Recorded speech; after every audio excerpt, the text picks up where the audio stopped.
Hola y bienvenidos a una nueva videoclase. En este caso vamos a abordar un tema fundamental para nuestra práctica formativa y profesional, que es el uso de la traducción automática como herramienta en nuestro trabajo.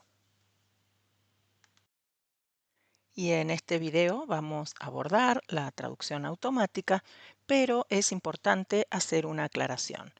No estamos hablando de la posedición profesional como un servicio específico, sino del uso de la traducción automática como una herramienta posible dentro de nuestro proceso de traducción.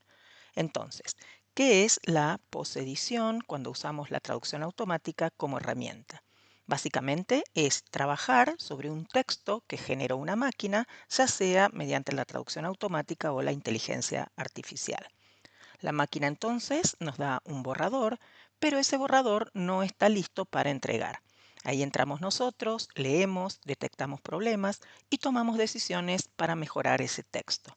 El objetivo en este caso siempre es el mismo, llevar ese resultado a un nivel de calidad humana. Y algo importante para tener en cuenta es que el trabajo con estas herramientas no empieza ni termina en un solo momento. Por un lado, tenemos la preedición, que es lo que hacemos antes de usar la máquina, es decir, revisamos el texto original y vemos si conviene ajustarlo. Y por otro lado, la posedición, que es lo que hacemos después, es decir, revisamos la salida de la herramienta. En ambos casos, lo que se activa es la misma habilidad, la de leer de forma crítica, detectar problemas y decidir qué conviene hacer. ¿Y qué es la preedición? La preedición es una etapa que muchas veces se pasa por alto, pero que es clave. Consiste en intervenir el texto original antes de pasarlo por la máquina. ¿Para qué hacemos esto? Para evitar que la herramienta cometa errores, es decir, que si el texto tiene ambigüedades, estructuras muy largas o inconsistencias, la máquina probablemente lo procese mal. Entonces, lo que hacemos nosotros es simplificar un poco el proceso, hacerlo más claro, más directo y más fácil de interpretar para la máquina.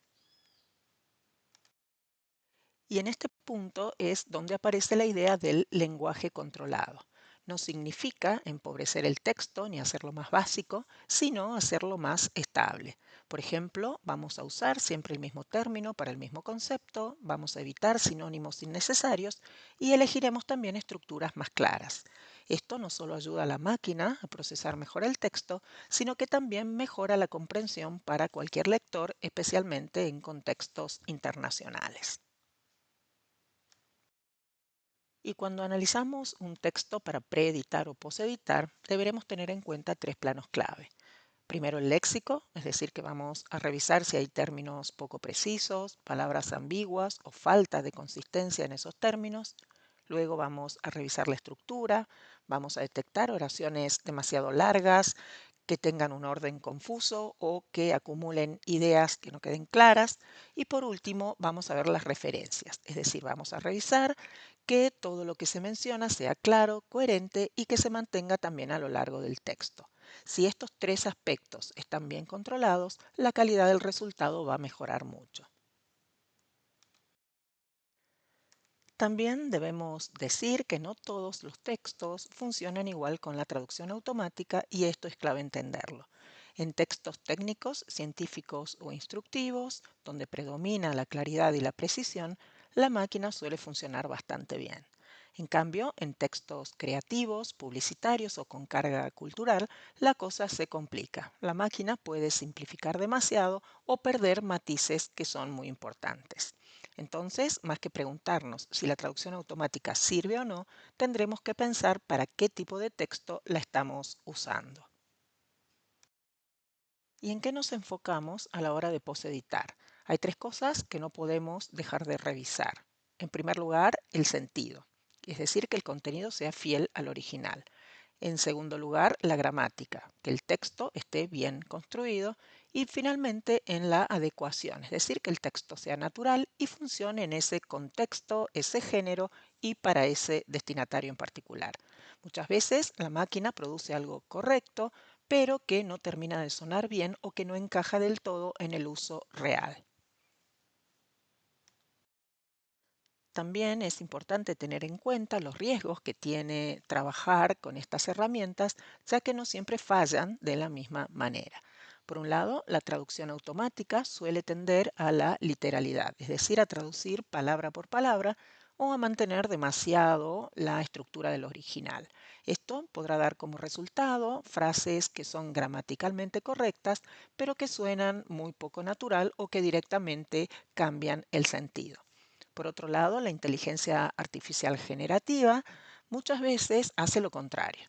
Intenta reformular, mejorar o hacer sonar más fluido el texto, y el problema es que en este intento puede modificar el sentido original, puede agregar matices que antes no estaban presentes o incluso puede llegar a inventar información.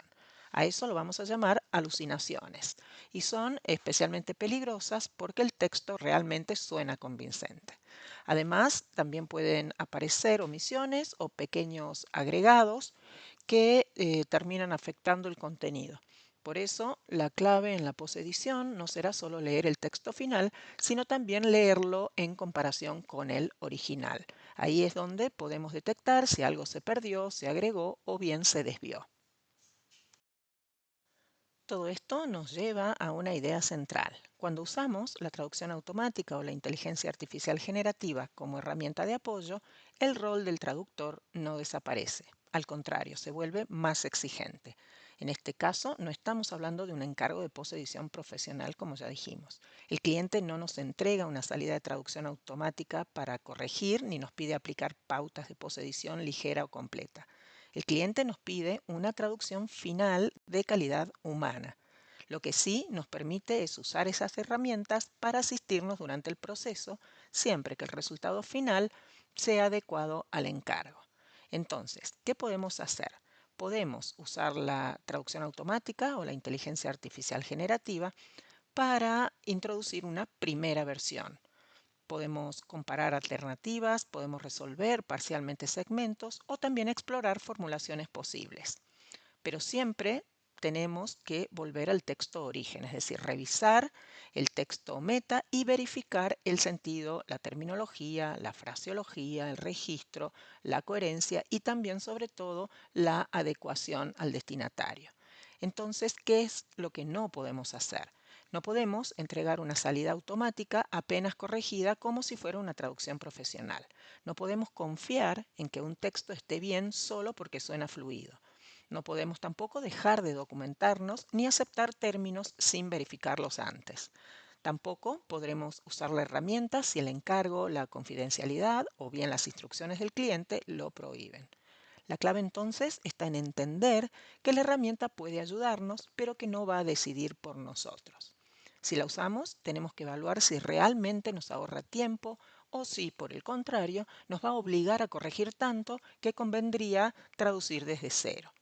En este escenario, el traductor no solo va a traducir, va a analizar, a comparar, a verificar, a corregir y también a tomar decisiones estratégicas durante todo el proceso. Usar una traducción automática, entonces, no convierte automáticamente el trabajo en posedición. Si el cliente pidió una traducción humana, el producto final tiene que ser una traducción profesional. Y antes de pasar a algunos ejemplos, me interesaría que nos quedemos con esta idea. Trabajar con traducción automática o inteligencia artificial generativa no es un proceso automático, aunque suene contradictorio. No va a significar copiar y pegar, sino que va a ser un proceso que implica pensar en las distintas etapas, repasar el texto antes, analizar lo que devuelve la herramienta y finalmente decidir cómo intervenimos después.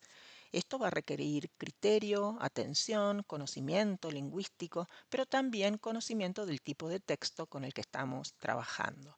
Cuanto más conscientes seamos de cómo funcionan estas herramientas y también del límite que tienen, vamos a poder usarlas a nuestro favor. La clave entonces no va a ser utilizarlas o no, sino saber usarlas bien, porque sabemos que al final la calidad del resultado no va a depender de la máquina, sino de las decisiones que tomemos como traductores. Pasamos entonces a los ejemplos. En este primer caso tenemos un error del nivel de formalidad que nos devuelve la traducción automática. Se emplea la forma desconecta, que no corresponde al registro formal del manual, por lo que nuestra posedición lo vamos a corregir como desconecte. Vemos ahora un segundo ejemplo en el que podemos ver que luego de la salida de la traducción automática vemos un error de adecuación al destinatario, ya que se mantuvo la unidad de medida en el sistema imperial en pulgadas, que no va a ser necesario para el lector latinoamericano de nuestro encargo. Por lo tanto, vemos que en la edición, en la posedición que hicimos, dejamos solamente la unidad de medida en el sistema internacional y también corregimos algunos errores de ortotipografía. Incluimos un espacio de no separación entre la cifra y el símbolo de la unidad y también utilizamos la coma como separador de decimales de acuerdo a las convenciones ortotipográficas del español. En este caso, vemos un error de adecuación al género textual que se produjo a la salida de la traducción automática. Sabemos que las secuencias exhortativas en este género se van a expresar con los verbos en modo imperativo y no con infinitivos con valor exhortativo. Por lo tanto, en nuestra posedición cambiamos el infinitivo mantener por un verbo en modo imperativo, mantenga. Finalmente vemos un error léxico, ya que a la salida de la traducción automática vemos que el término consistent se tradujo por consistente. Sabemos que este término no equivale a consistente, sino a constante, dado que en el manual se describía un comportamiento uniforme o estable. Por lo tanto, en nuestra posedición usamos el tiempo de secado no es constante. Recuerden que para cualquier error léxico o terminológico que detectemos luego de la traducción automática, deberemos justificar nuestra posedición con una fuente de documentación. En este caso, agregamos la definición de la RAE para el término consistente.